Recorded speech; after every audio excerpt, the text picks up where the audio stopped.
Assalamualaikum warahmatullahi wabarakatuh.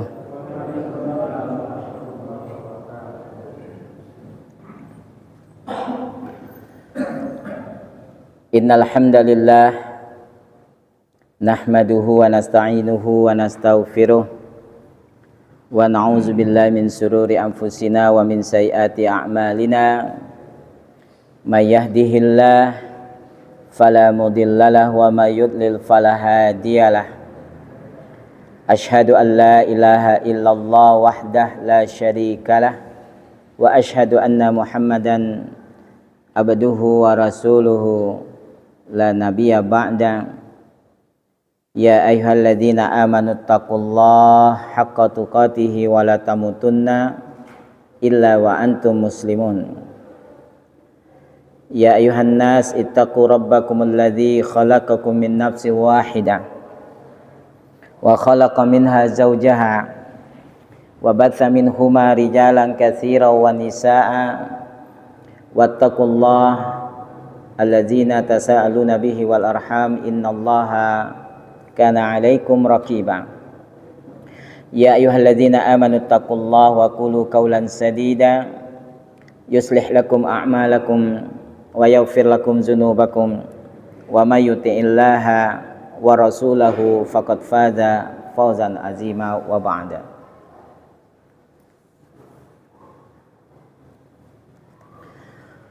Kaum muslimin rahimani wa rahimakumullah, alhamdulillah kita pada malam hari ini masih diberi kesempatan untuk belajar agama. Kemarin nampaknya masih banyak yang berpuasa sunnah. Jadi saya pikir-pikir kesian juga mereka yang mau berbuka puasa. Ya, ada yang mendawamkan puasa Senin Kamis. Tafadhol, silakan dilaksanakan dengan sebaik-baiknya. Makanya waktunya saya ganti menjadi malam Rabu insyaallah.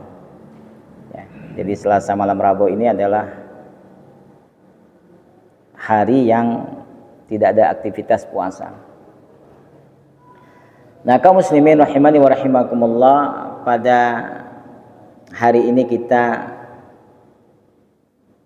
akan mempelajari mungkin sekitar 2 bab, masih di dalam Kitabul Buyu', kitab menjelaskan tentang jual beli, tetapi di sini babnya adalah masalah hawalah. Babnya mengenai tentang hawalah. Apa itu hawalah? Hawalah itu di dalam bahasa kitanya adalah memindahkan hutang. Memindahkan hutang. Jadi secara ta'rif atau definisi daripada yang dinamakan dengan hawalah itu secara bahasanya, kalau dia dikasrahkan atau ditakwil yang artinya memindahkan, ya, maka dia bisa dikatakan perpindahan dari janji, perpindahan daripada janji. Sehingga menurut para fuqaha, para ahli pemahaman fikih di dalam Islam, adalah memindahkan hutang dari satu penghutang kepada penghutang yang lainnya. Nah, jadi ada memindahkan hutang dari orang satu dengan ke yang lainnya. Ini yang dinamakan dengan hawalah secara bahasa. Dan secara istilahinya, maka barang siapa yang mempunyai hutang sedangkan ia sendiri menghutangi orang yang lain, dia punya hutang, barang siapa yang punya hutang sedangkan dia juga menghutangi kepada orang yang lain, ya. Kemudian ia memindahkan daripada hutangnya itu kepada orang yang berhutang kepadanya. Jadi siapapun di antara kita yang punya hutang, tapi kita juga meminjamkan hutang kepada orang lain. Ya. Maka wajib bagi orang yang memberi hutang untuk berpindah dalam menagih hutangnya. Hutangnya sama, misalnya 100.000. Kemudian dia juga meminjamkan hutang kepada orang lain 100.000. Maka bisa, kata dia, Pak, orang itu punya hutang sama saya hutang sama Bapak. Kalau Bapak mau lagi hutang, maka tagihkan kepada orang itu. Ya, kita sama-sama ke sana. Ya. Sebab saya punya hutang sama Bapak 100.000, orang itu juga punya, saya hutangi juga 100.000. Nah, inilah yang dikatakan dengan memindahkan hutang. Ya, yang dikatakan dengan hawalah. Jadi di dalam Islam wajib bagi orang yang memberi hutang untuk berpindah dalam menagih hutang jika orang dipindahkan hutang kepadanya itu kaya. Ya, kaya sebagaimana sabda Nabi sallallahu alaihi wasallam, matlul ghani zulmun fa idza utbi'a ahadukum ala mali falyattabi'. Apa kata Rasulullah sallallahu alaihi wasallam? Menangguhkan pembayaran hutang adalah kezoliman. Orang yang kaya nangguh hutangnya, ini merupakan kezoliman. Seharusnya dia harus melunasi hutang tepat pada waktunya, tapi ditanggungnya, padahal dia sanggup untuk membayarnya. Ini merupakan suatu kezoliman. Ya, apalagi kita yang menghutangi itu kita butuh dengan uang tersebut. Tapi orang yang dihutangi pura-pura tidak tahu. Tuh kan? Kelak lah. Nah, itu menzolimi itu. Aku ini juga nak bayar ke orang itu, aku punya hutang juga ke orang. Ya. Jadi dia punya memberikan hutang sama seseorang, tapi dia juga berhutang kepada orang lain. Macam mana nih? Nak bayar dia tapi uangnya dipakai oleh kawannya. Pas dipinta, waduh, kelak lah, bulan depan, padahal sebenarnya bisa dibayar. Ini makanya kata Nabi SAW, ketika orang itu sanggup membayar hutang tapi dia menunda-nunda membayarnya, itu merupakan kezaliman. Maka hati-hati kita menunda-nunda hutang. Ya. Ada duit tuh.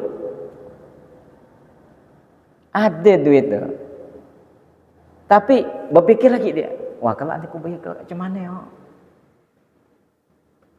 Ini sebenarnya lagi adalah perlu. Macam mana ya? Inilah yang dinamakan bentuk menzolimi orang lain. Jadi kalau kita yang sudah mempunyai keimanan yang kuat, dasar takwa yang bagus, ketika itu sudah mempunyai hajat kita, sudah punya malnya untuk membayar hutang, maka segera dibayar hutangnya. Jangan dipikirkan kelak macam mana, kelak kuni ada yang perlu, jangan dipikirkan. Karena setiap satu keperluan ketika kita memenuhi haknya Allah, maka Allah akan memenuhi hak kita. Jadi kalau prinsip hutang itu ketika kita bisa membayar, langsung dibayar, walaupun risikonya apapun. Risikonya mati kelak cuman beras lo mati nih. Jangan dipikirkan. Ketika kita bismillah, ini ada duit untuk bayar hutang. Bayar hutangnya, maka Allah lah sebagai yang mencukupi dia. Itu harus yakin nih. Jadi kalau secara matematika dunia 1 tambah 1 2, matematika Allah enggak gitu. Kalau kita berdasarkan akal, wah kayaknya macam mana ya, kayak macam mana. Tapi Allah Maha luas. Ketika kita menunaikan hak kita kepada orang, kita sudah ada uangnya, kita bayar bismillah, walaupun kadang-kadang kita tidak ada beras nanti ya. Disitulah Allah menguji kita. Maka dari Abu Hurairah radhiyallahu anhu bahwa Rasulullah sallallahu alaihi wasallam bersabda, matla'ul ghani zulmun. Ya, jadi menangguhkan pembayaran hutang adalah kezoliman. Hati-hati nih. Kalau sudah ada uangnya, bayar. Tidak usah mikir sana sini, pajak nanti Allah mencukupi dia. Ini prinsip di dalam agama kita. Nah, maka apabila seseorang dari kalian diminta supaya menagih hutang kepada orang kaya, maka hendaklah ia menagihnya. Orang itu mampu, ya. Jangan kita diam. Dulu kita pinjamkan hutang sama dia, dia pinjam uang. Kita lihat dia mampu, ayo biarlah kelak lah. Nah, kalau sudah waktunya tagih, ya. Tagih dia. Maka hendaklah ia menagihnya. Maka menagih hutang itu hukumnya juga wajib. Jangan dibiarkan. Ketika jatuh tempo wajib ditagih. Cuman cara menagih kan sudah diajarkan. Harus dengan adab. Tidak boleh marah. Harus dengan senyum. Walaupun dia tidak bayar hutang. Ya.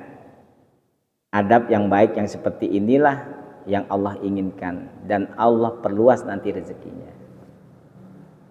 Jadi tatanan Islam itu sangat indah, sehingga tidak merusak daripada silaturahim antara satu dengan, walaupun dia mengalami sakit hati. Dalam hati sakit luar biasa. Nagih hutang, orangnya kaya, mampu, ditagih tidak bayar. Bagi yang tidak beriman ngerodok hati ya, marah-marah, ngeroceh. Ngapain kada bayar hutang, kami sebenarnya mampu. Tapi bagi yang beriman, ketika menagih hutang pun harus punya adab dan kesopanan yang diajarkan dalam hadis yang lalu. Assalamualaikum, waalaikumsalam. Pak, alhamdulillah pada hari ini sudah jatuh temponya saya ingin menagih hutang. Ya, ketika ditagih, maaf Pak, belum bisa bayar. Oh, kalau belum bisa bayar kapan mau bayar? Gitu. Lemah lembut kita kan, kapan mau bayar? Cuman kalau bulan depan Pak? Oh iya, nanti kita tunggu, nanti kembali lagi ke sini. Luar biasa. Walaupun kadang-kadang di hati itu negatif thinking. Tapi sebenarnya kita harus belajar positive thinking. Saya mulai lama juga saya ingin belajar positive thinking. Ada problema apapun saya tetap belajar bagaimana harus husnuzon, berbaik sangka. Walaupun kadang-kadang perkara itu perkara yang menipu, tetap berhusnuzon. Sanggup nggak kita seperti ini? Harus sanggup belajar, sehingga nafsu kita terkontrol untuk mengontrol yang dinamakan al-kazimin al-ghaid, bisa menahan daripada amarah. Jadi salah satu cara untuk menahan daripada amarah itu adalah husnuzon, berbaik sangka. Kalau sudah membiasakan diri dalam husnuzon, antum sukses nanti di akhirat. Itulah ciri khas salah satu tanda orang-orang yang bertakwa. Husnuzon. Ya. Tapi kalau orang yang tidak bertakwa, hawa nafsu didahulukan. Lah ngeroceh, lah malah macam. Datang nagih hutang tidak dibayar, lah mulailah nanti. Kau nih tidak sadar diri kan. Padahal duit ade, barang ade, tak nak aban bayar. Nah ini kendala kita. Kendala kita tidak bisa bersabar, berhusnuzon dengan orang lain. Walaupun sakit, tapi tetap kita belajar husnuzon, berbaik sangka. Pokoknya berbaik sangka. Ketika kita bisa berbaik sangka dengan masalah-masalah ataupun perkara yang kita hadapi, Allah apalagi. melihat seorang hamba di dalam hatinya mempunyai suatu ketulusan yang sangat tinggi, walaupun dia sengsara, tapi dia selalu husnuzon, Allah selalu dalam prasangka seorang hambanya. Ya, inda zoni abdi. Jadi Allah itu selalu di dalam prasangka hambanya. Kalau hambanya selalu bersangka baik, maka Allah akan berikan kebaikan kepadanya. Tapi kalau seorang hamba tidak punya prasangka baik, seuzon jak gawe ya, bentar-bentar lah berburuk sangka. Suami istri juga kadang-kadang suka suami lah berburuk sangka. Lo mapi-api suami ini baru nginjak kaki ke rumah lah mulai. Ini kayak suamiku ini kayaknya nih, dari mana dia kemarin tuh nih, lah pulang malam macam ini. Tidak tahu suami lembur sampai malam, lata kepor-kepor dia. Ya.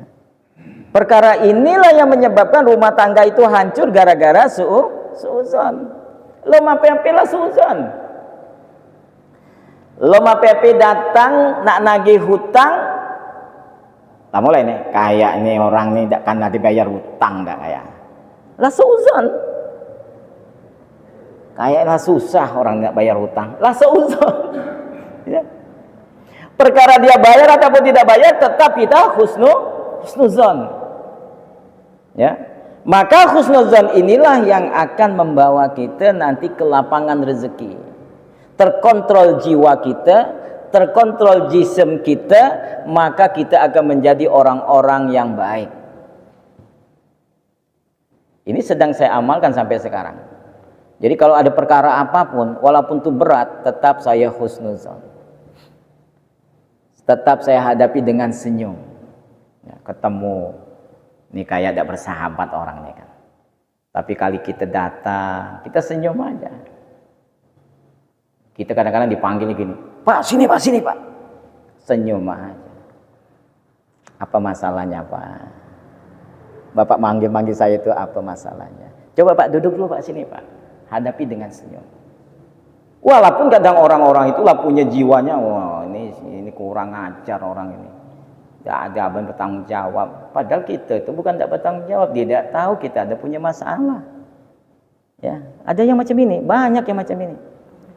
Sehingga kalau tatanan masyarakat kita sudah banyak yang akhlaknya seuzon sama ikhwan yang lain atau saudara yang lain, selesai. Ini dalam pengajian begini saja nih. Dalam pengajian seperti ini juga banyak yang seuzon. Lemah apa-apa. Wah, Ustaz tuh lain paham dia. Tidak kawang ikut ya. Lah seuzon. Padahal yang kita ajar itu adalah sesuai dengan Al-Quran dan Sunnah. Bukan menurut kata kita. Nah, mulai seuzon. Ya. Hati-hati Ustaz tuh.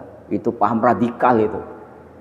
Tahu yang radikal bukan ustadznya, yang dia radikal.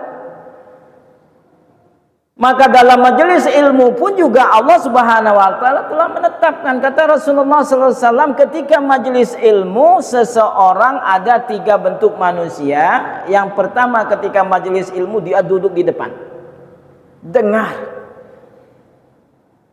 dia analisa, dia catat. Wah, apa kata Allah? Inilah orang yang aku dekat dengan dia. Ada yang sikok tuh sudah ada majelis ilmu, duduk di sana di beranda masjid. Ya. Bukan tidak dengar, dia dengar tapi dengar tidak serius. Belajar pun tidak serius. Maka kata Rasulullah, Allah pun akan jauh dengan dia. Walaupun dia juga masih mendengar. Tapi ada pula yang ketiga. Ketika bermajelis, dia kabur dari majelisnya. Kabur pulang untuk apa kaji situ tuh. Itu paham radikal itu.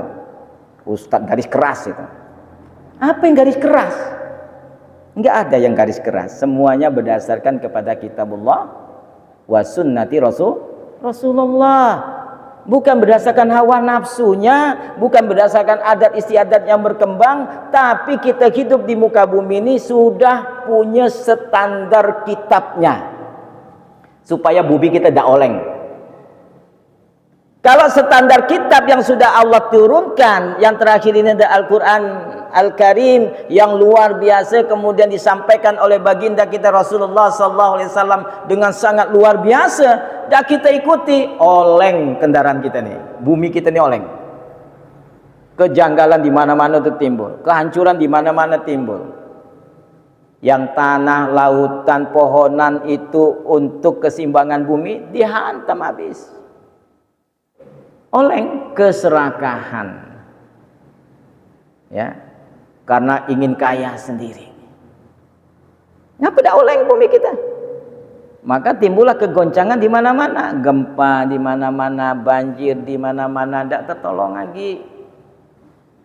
Kemaksiatan di mana-mana, yang wanita pun tidak keruan jatah lagi. Tidak tahu lagi mana hak-haknya sebagai wanita. Kadang-kadang wanita di waktu maghrib, waktu isya, di waktu ini berkeluyuran, padahal dia harusnya di rumah. Dan bagi pria-pria pun begitu, war-war. Seharusnya ketika waktunya dia harus mengabdi kepada Allah, dia harus mengabdi ke masjidnya. Seandainya kalau semua manusia ini mengikuti Al-Quran dan Sunnah, masjid kita ini penuh sampai keluar sana. Makanya wajar kalau Allah tuh menyiapkan nerakanya, wajar. Dan neraka Allah tuh isinya lebih banyak dari masuk ke surga, wajar. Karena berapa sab kita sholat di sini? Itu maghrib, subuhnya sesab setengah.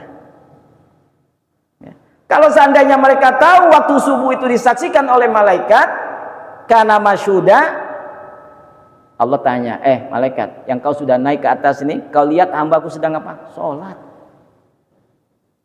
Bergantian pula malaikat yang lain tanya, bagaimana keadaan hamba sedang sholat ya Allah?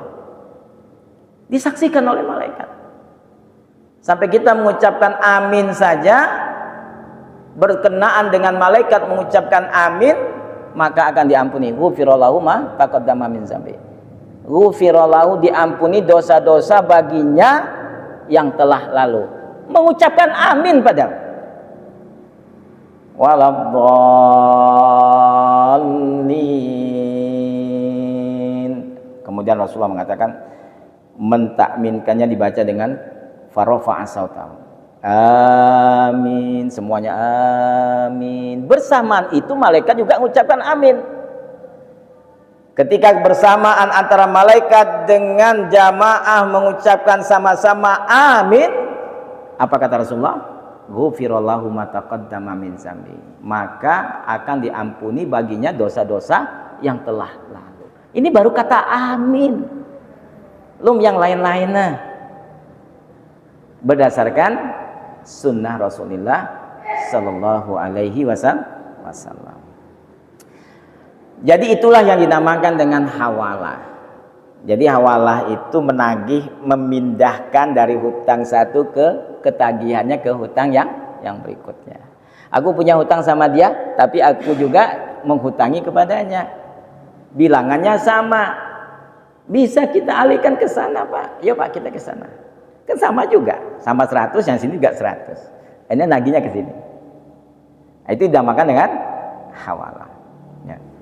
Yang berbahaya ketika punya kemampuan bayar hutang, tapi dia menunda-nunda bayar hutang, maka dia sudah menzolimi sahabatnya. Ketika dia sudah mampu bayar hutang, tapi dia tidak mau membayarnya atau menunda-nunda bayarnya, kemudian dia meninggal dunia,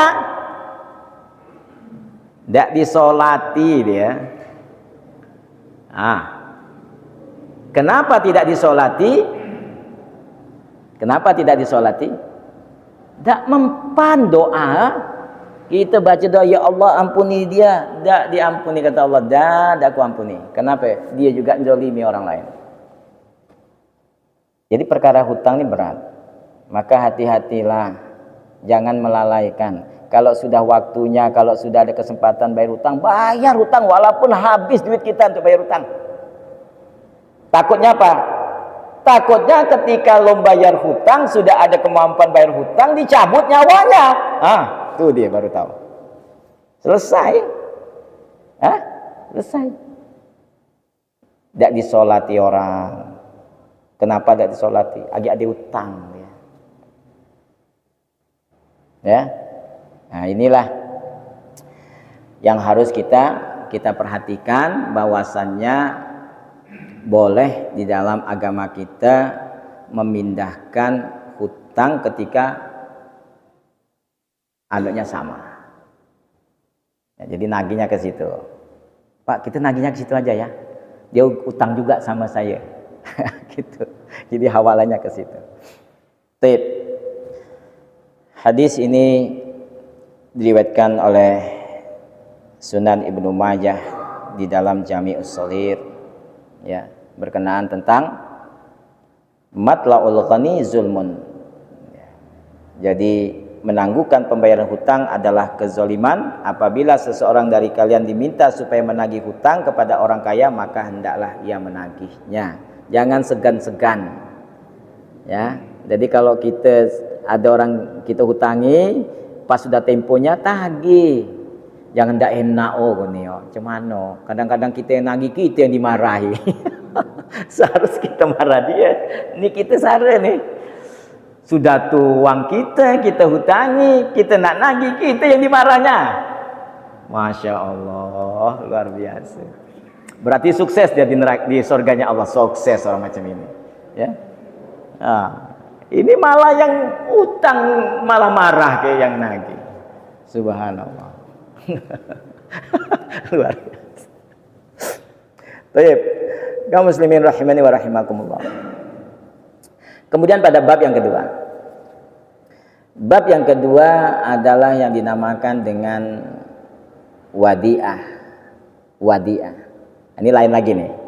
Wadi'ah ini kalau dalam bahasa kitanya dinamakan dengan titipan.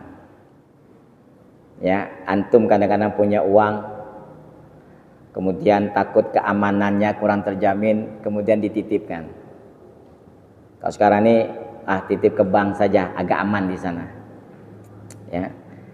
Cuman sistem perbank sekarang kadang-kadang kita nak tengok juga bank yang mana nak kita titipkan. Apakah bank konvensional, apakah bank syariah, apakah betul-betul bank yang syariahnya bagus. Kadang-kadang bank syariah juga sama dengan bank konvensional. Kalau bank syariah yang betul-betul syariah, maka bank itu menjalankan prinsip dagang di dalam pengelolaan keuangannya. Dia punya standar-standar perdagangan di situ. Sehingga di situ adanya sistemnya bagi hasil. Nah, dari bagi hasil itu menimbulkan keuntungan-keuntungan. Ya, bank ini dia punya usahanya ini. Dia punya untuk minimarketnya ada. Usaha untuk perkayuannya ada. Usaha untuk perbengkelannya ada. Ya, jadi kalau misalnya, Pak, ini motor saya rusak, bisa tidak pinjam uang? Rusak, kita sudah punya di sana bengkel motor. Tinggal Bapak ke sana, perbaikinya di sana, nanti kita yang membayarnya. Tinggal akad jual belinya nanti di situ. Jasanya berapa yang dibayar. Ya, maka diambillah keuntungan. Wah, setelah diperbaiki ternyata kata pihak bengkel 500.000 Pak. Itu sudah termasuk keuntungan 500.000. Karena bengkel itu milik bank. Dia bayar 500.000. Berapa kali bayar tuh? 5 kali bayar. Dia 5 kali bayar. 500.000 5 kali bayar. Bayar 5 kali. Selesai. Bank dapat untung dari situ tuh. Dari 500.000 tuh udah ada untung. Untungnya misalnya cuman 100.000 untungnya. Gitu kan, dari 500.000. Sudah, keuntungan. Lain dengan pinjam meminjam. Bank yang mengelola tentang pinjam meminjam. Kau pinjam sekian, kau kembalikan juga sekian. Berapa kali bayar kreditnya? Ini yang tidak diperbolehkan. Perdagangan yang seperti ini yang tidak diperbolehkan. Pinjam meminjam, tidak usah usaha pinjam meminjam. Tapi karena usaha jual beli. Masjid DKM Darul Arqam mempunyai minimarket, mempunyai jual sandang pangan, mempunyai toko kelontong, mempunyai toko jual beli tentang papan dan alat-alat bangunan, ya kan? Jadi dia nak beli, tidak ada duit, pergi ke pengurus Darul Arqam. Pak, saya nak beli itu, tapi saya tidak punya uang, bisa nggak melewati Darul Arqam? Bisa, itu punya kita. Ya, catat berapa papannya, berapa ininya, berapa ini, sekian, sudah termasuk keuntungan di situ. Jadi dia tinggal bayar nanti ke Darul Arqamnya. Papan sandang pangan itu udah dioper ke rumahnya, bayar, sudah termasuk keuntungan di situ. Untung. Nah, situ dia keuntungannya. Nah, yang tidak boleh itu pinjam duit, tidak tahu untuk beli apa. Pinjam berapa? 100 juta. Beli apa? Tidak tahu. Penting ku nak pinjam. Untung-untung dibelinya kalau itu betul-betul dibelanjakan keperluan untuk bangunan rumah. Tahu-tahu dia pelanjakan untuk mabuk-mabukan. Habis duit tidak bisa bayar. Kerugiannya di mana? Luar biasa di situ. Makanya prinsip utang piutang itu tidak boleh. Kalau nak lakukan prinsip akad jual beli, tulis akad jual beli. Beli apa Pak? Saya mau beli sepeda motor. Tulis sepeda motor sekian harganya. Nah, ini Pak motornya, mereknya apa Bapak pilih? Yamaha kah, Honda kah, Suzuki kah? Harganya sekian. Itu beserta keuntungan. Ya, nanti kalau berapa bayarnya? Nah, mau berapa kali bayar? Cash? Apa mau kredit? Silakan. Berdasarkan harga yang telah disepakati. Memang berdasarkan keuntungan. Lakukan. Nah, ini yang namanya sebenarnya begitu. Ya. Nah, sekarang kalau wadiah, titipan, itu diambil dari kata-kata yang artinya meninggalkan atau menitipkannya. Ini ku punya barang, ku tinggalkan di sini ya. Ini ku titipkan nih. Bisa tak jaga barang nih? Gitu. Ya, itu namanya dikatakan wadiah. Ya. Dan sesuatu yang ditinggalkan oleh seseorang pada orang lain agar ia menjaganya disebut dengan wadiah. Ya, karena apa? Karena ia meninggalkan pada orang yang dititipi. Pak, ku titip uang oh. Berapa? 500.000. Ini ku titip, ku nak pergi jauh. Ya. Nah, maka titipan itu merupakan al-wadiah. Nah, bagaimana hukum wadiah ini? Hukum wadiah apabila seseorang menitipkan sesuatu kepada saudaranya, maka ia wajib memeliharanya, menerimanya jika ia mengetahui bahwa dirinya mampu untuk menjaganya. Wajib. Kalau kita dititipi barang, wajib kita menerimanya, jangan tidak terima. Kecuali memang kita tidak sanggup, kita akan maaf Pak, saya ini nak pergi, saya bukan orang sini. Gitu kan. Nanti Bapak titip sama saya juga mau pergi, saya hilang juga macam mana. Tetapi ketika orang itu dititipkan, itu memang orang yang terpercaya, kita titipkan. Oh ya Pak, insya Allah saya jaga. Nah, inilah modal orang-orang yang ketika dititipkan harus dengan modal amanah, kepercayaan.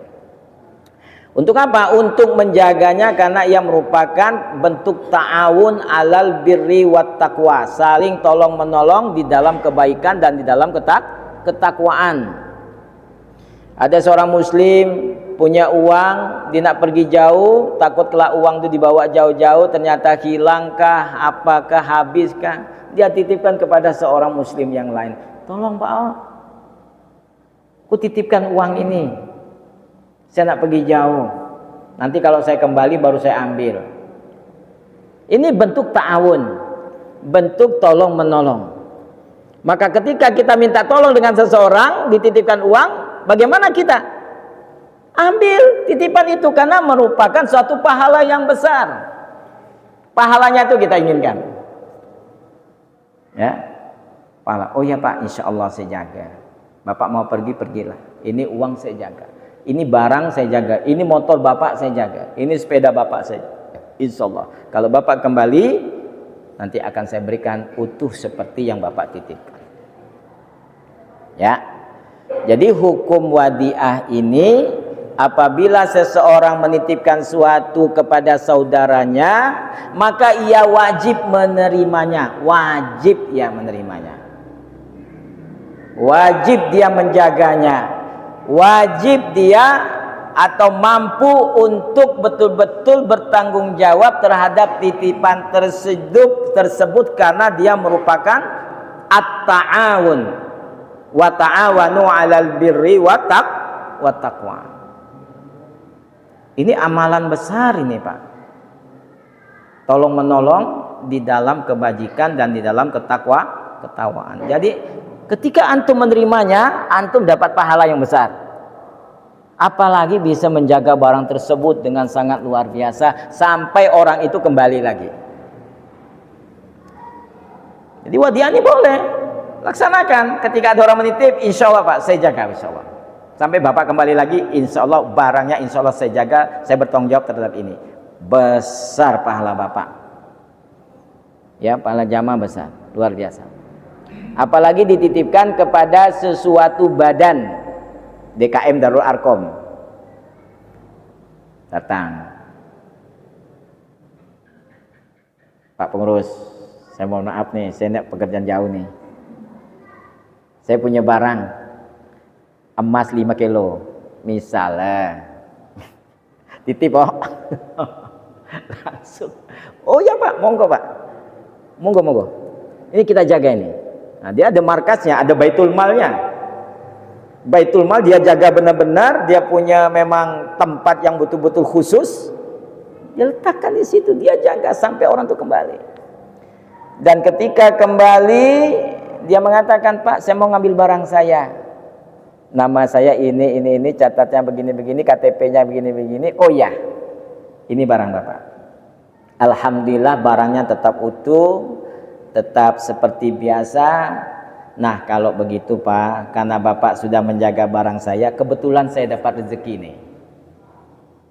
Ya, jadi rezeki ini bukan daripada hal-hal yang tambahan-tambahan di akad di awal, enggak. Karena saya merasa bersyukur Bapak bisa menjaga barang saya. Nah ini Pak pengurus DKM Darul Arkom, rezeki saya alhamdulillah ini saya berikan kepada Darul Arkom, infak saya karena Bapak sudah menjaga barang saya.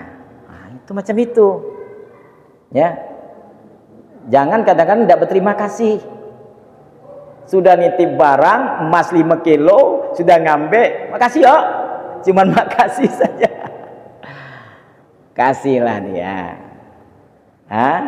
Nah, ini karena barang saya aman, saya punya rezeki ya, alhamdulillah. Ini sebagai tipnya, ya, berapa? 1 juta sebagai infak kami, ya. Setelah kami titipkan, ini infaknya 1 juta untuk terserah mau dibangunkan untuk masjid kah, apa inikah, itu terserah, ya. Nah, itulah yang dikatakan dengan wadiah. Allah Subhanahu wa taala berfirman di dalam Quran surah An-Nisa ayat 58, A'udzubillahi minasyaitonir rajim, innallaha ya'murukum an tu'addul amanati ila ahliha. Sesungguhnya Allah itu menyuruh kamu menyampaikan amanat kepada yang berhak menerimanya. Kalau kita sebagai pengurus, maka kita harus betul-betul konsisten dalam kepengurusan kita tanpa pamrih. Karena ini apa? Merupakan ajang pahala yang besar di sisi Allah. Itu pertama kali ketinggalan. Ketika kita menjadi pengurus sudah ada tipnya, itu lebih bagus lagi. Digaji, ada gajinya. Itu lebih bagus lagi. Ya.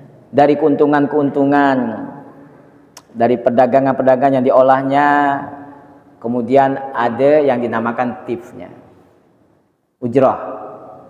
Ya, 1 bulannya yang secara sederhananya untuk penjagaan dia, karena setiap hari sibuk di situ, tidak ada lagi kerja lain, dia dapat gaji. Ya, 2.500.000. Itu diambil dari apa? Keuntungan-keuntungan yang telah dijalankan. Nah, ketika ada orang yang menitipkan barang, dia jaga. Dijaga benar-benar. Walaupun memang 2.500.000 itulah yang nak ngurus toko kelontongnya, punya DKM Darul Arkom, yang nak ngurus barang-barang pembangunannya, yang nak ngurus ininya, nak ngurus tafisnya, nak ngurus ininya, cuma digaji 2.500.000. Ya, tapi amanat inilah sukses nanti di akhirat. Jadi jangan dikira yang macam itu, waduh kecil gini, enggak, ya enggak. Nah, konsekuensi kita adalah ketika kita melakukan kebaikan-kebaikan itu, ingat pahalanya begitu besar. Ya, otomatis dalam melakukan ajang bisnis Islami harus ada ujrahnya, gaji yang standar, karena dia sibuk di dalam melakukan perkara tersebut. Sama dengan pengurus zakat. Pengurus zakat itu kan ada di situ kalimat wal amilina 'alaiha. Pengelola. Dan pengelola itu kalau dia 8 asnaf, maka dia mendapat dari 1/8-nya dari mengurus zakat kaum muslimin, karena gawenya cuma itu. Tidak ada gawe lain. Yang diurusnya nanti datang ke suatu tempat, datang ke suatu warga, datang kaum muslimin, hitung-hitung, Pak, ini sudah ini Bapak usahanya kapan? Dihitung-hitung, wah Bapak sudah kena zakat ini. Kapan mulainya gini? Itu gawenya begitu tuh. Datang pula ke satu lagi, Assalamualaikum, Waalaikumsalam. Oh Bapak belum wajib zakat. Datang pula ke sebelah, didata. Satu kampung itu kan banyak kaum musliminnya, sedangkan zakat merupakan suatu hal yang wajib dalam 1 tahun, 1 haulnya. Kalau sudah sampai nisabnya, maka dihitung. Masa perkara di negara kita namanya pajak juga bisa dihitung, sedangkan zakat kita tidak mau mengerjakannya. Ada amilnya. Maka petugas amil itu dia mendapat gaji daripada tugasnya. Kenapa? Kerjanya tidak lain kecuali datangi warga nanya, udah wajib zakat apa belum? Didata, ternyata di tempat kantor zakat itu sudah tertera usaha-usaha kaum muslimin dari tanggal sekian si anu sekian. Nah, ini nanti baru kita datangi, baru kita mintai, kemudian bagaimana penjelasannya dari dia. Oh Bapak sudah wajib zakat, keluarkan sekian persen. Ya, nah, makanya amil sudah termasuk daripada 1/8 dari 8 asnaf yang Allah wajibkan di dalam Al-Quran. Nah, kaum muslimin rahimani wa rahimakumullah. Rasulullah sallallahu alaihi wasallam bersabda, "Addal amanata ila minal tamanaka." Apa kata Rasulullah? Tunaikanlah amanat kepada orang yang memberikan amanat kepadamu. Ketika ada seseorang mengamani kepada kita, Pak, tolong Pak, saya titip barang kok. Itu mengamanati. Maka kita harus amanat jaga barang. Kalau macam ini caranya di negara kita, orang dititipi sebagai bendahara, dia amanat dalam bendaharanya, aman dunia. Ya, aman. Ini kalau sudah ada banyak amanat, diamanati malah berkhianat. Ya, lah diberi tugas, lah diberi janji, aku berjanji, aku akan sungguh-sungguh menjalankan kewajibanku. Waduh, luar biasa. Tahun-tahun hancur, habis tak kemana uangnya, tidak tahu. Mau diapakan juga tidak tahu. Diselewengkan, tidak amanat, habis dia. Neraka siap menunggunya. Karena perkara amanat ini kalau tidak masuk surga, dia masuk neraka. Ketika dia amanat, memang bagus, memang sengsara. Kayak Umar Bakri itu, naik sepeda kumbang, jalan berlobang, kita naik sepeda. Karena amanat, gajinya cuma dari apa yang dia kerjakan. Dia jaga, saya jadi bendahara, saya jaga. Tulis lengkap, ininya lengkap. Ketika ada ini saya sampaikan. Yang dia dapat cuma sepeda kumbang. Apalah di dunia ini, walaupun sepeda kumbang, di akhiratnya buruk, dia naik terbang tinggi, berdepes. Ya. Pada sedih di dunianya, jujur. Dari hasil kerjanya cuma dapat sepeda kumbang. Ya, keledak-keleduk sampai kantornya. Kadang-kadang kempes, bocor, bannya dipikul sepeda. Yang orang kali tengok apa? Pajero, ya kan? Wah, mulia kata orang di dunia. Waduh, kaya dia itu, hebat. Luar biasa. Ya, gajinya seharusnya gaji pokoknya sekian. Wah, mewah. Apalagi DL-DL-nya banyak sekali. Setelah DL-DL itu kemana tidak tahu. Menghasilkan atau tidak menghasilkan, yang penting DL menghasilkan duit. Bukan menghasilkan sesuatu yang bisa mengembangkan masyarakatnya. Dapat duit banyak, tetapi ketika di akhirat lah nunggu neraka itu jemput. Nio, kata Allah, tempatmu Nio, bakar dia, bakar. Tidak percaya kelak lah kita tengok. Jadi jangan macam-macam nih. Perkara ini adalah perkara kita menzolimi orang apa kita memberikan kebaikan. Di dalam kita diberikan amanat. Jangan enak-enak kalau kita jadi bupati, jadi wakil bupati, jadi anggota dewan itu petantang petenteng menyarukan rakyat. Jangan enak. Memang enak sih dunia. Waduh, melimpah ke sini ke sana, wah bergaya. Tapi di akhirat kelak, tuh kata Allah tuh neraka tempatmu. Nak ngapa? Dia menikmati dunia dengan hal-hal yang tidak diamanati, nanti dia akan mengalami di akhirat itu dengan seperti itulah Allah balas. Seperti orang yang mempunyai amanat yang kuat. Jadi anggota dewan, benar-benar dia anggota dewan. Dia perhatikan, dia bagaimana sengsara. Anggota dewan yang paling miskin di dunia. Ya, orang naik ini dia cuma naik motor butut dulu, anggota dewan. Kali ada perkara gini, waduh dia selesaikan dengan luar biasa. Dapat alhamdulillah. Inilah gaji sesuai dengan amalan saya. Wih, bapak rugi 5 tahun cuma dapat sepeda butut ataupun motor butut. Ini pak kami, pak. Tang-tang petenteng, baju jasnya, warna dasinya. Rakyat sengsara. Tidak pernah diperhatikan. Ngilang terus. Datang tep lah pergi lagi, datang tep pergi lagi. Kapan ngurus rakyatnya? Tinggal nunggu kelak. Di akhirat kata Allah, ini dia nih. Sahabat-sahabat iblis nih sudah datang nih. Makanya dalam kajian itu kalau tidak percaya, iya loh, kalau tidak percaya kita nengok. Maka jangan senang ketika kita diberi amanat mengurus negara.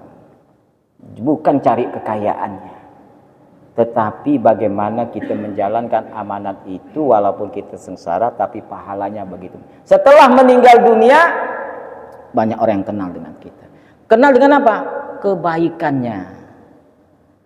Wih, bapak tuh memang jujur luar biasa. Tidak neko-neko orang. Kalau dia bekerja tuh sungguh-sungguh, ya, disiplinnya luar biasa. Tidak pernah nipu, tidak pernah ini. Walaupun kadang-kadang hasilnya cuma segitu, tapi dia mensyukurinya. Meninggal dunia, waduh kita sangat sayang sama bapak ini. Nah, gitu ya. Ada nggak bupati yang sengsara, yang miskin? Banyak bupati miskin. Kali tidak jadi bupati lagi, jadi kiri. Banyak. Tapi dia baik. Ada kan? Ada. Bukan dia mencari jabatan, bukan dia mencari enggak. Tapi ingin mencari bagaimana dia bisa menghargai orang lain, menjadikan orang lain terbantu. Walaupun diri dia kadang-kadang apa adanya. Jadi nak hati-hati kalau yang nak jadi bupati atau wakil bupati atau menjadi anggota dewan, hati-hati nih. Bukan nak senang-senang. Bukan nak beli kucing dalam karung, nyogok orang sana sini supaya dia bisa jadi dengan cara peleco, dengan bisa membulak dan lain sebagainya. Ingat, masih ada alam yang kedua, akhirat kita yang akan menunggu. Kalau ada amanah, selesai. Artinya ada dititipi dengan jabatan, ada yang dititipi dengan barang, ada dititipi dengan, itu semuanya berbentuk wadiah, titipan. Ya, maka dengan itu ketika kita dititipi oleh teman kita dan sebagainya, maka amanatlah dalam memegang prinsip ini, ya. Nah, inilah yang dapat kita sampaikan pada malam hari ini. Mudah-mudahan Allah Subhanahu wa taala memberikan kita kebaikan-kebaikan dan ketakwaan. Masih punya waktu? 10 menit. 1 menit. Nanti kita sambung pada hari yang akan datang, insya Allah. Jadwal kita ganti Pak ya. Jadi malam Selasa, malam Rabu, karena Senin itu banyak yang berpuasa, termasuk saya juga puasa. Kadang-kadang terburu-buru di rumah, mana nak buka puasa ya. Ya mungkin hanya itu saja. Subhanakallah wa bihamdi, asyhadu an la ilaha illa anta astaghfiruka wa atubu ilaik. Wa akhiru da'wana alhamdulillahirabbil alamin. Assalamualaikum warahmatullahi wabarakatuh.